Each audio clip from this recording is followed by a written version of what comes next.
Hi guys! Magre-review pala tayo ng isang shoe cleaning material na galing kay Lasol, Manila. Na-order ko ito sa TikTok.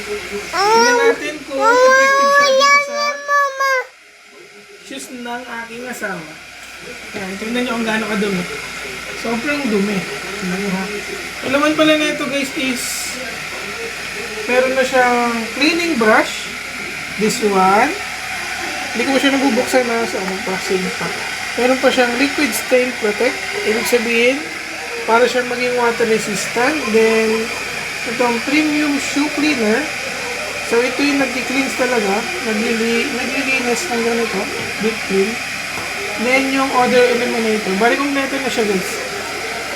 Tingnan natin kung effective. Saan na muna.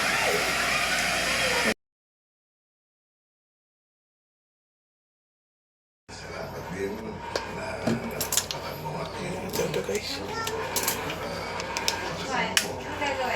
Kinain mo? Open your mouth. Actually, kuya. What? There's no laman. Kabay ninyo and yung trust. Konti lagi. Baho! Kaya, maraming salamat. Baho na! Mabango guys. Mabango yung amoy niya. Why are you crying? No, Nana. It's bad. Mabaho. Ito na lang, oh, anak ko. Ito na lang. Kasi mabaho ang odor. Mabaho ang odor. No, na. Record na natin kay Papa.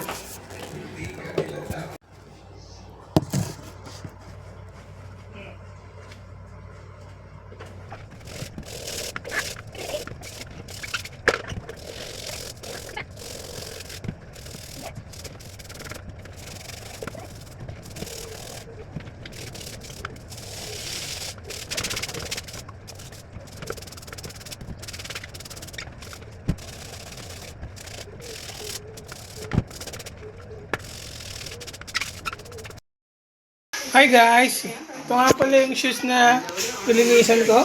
Tingnan nyo guys. Oh. Sobrang puti na guys. Gamit ko lang yung shoe cleaner.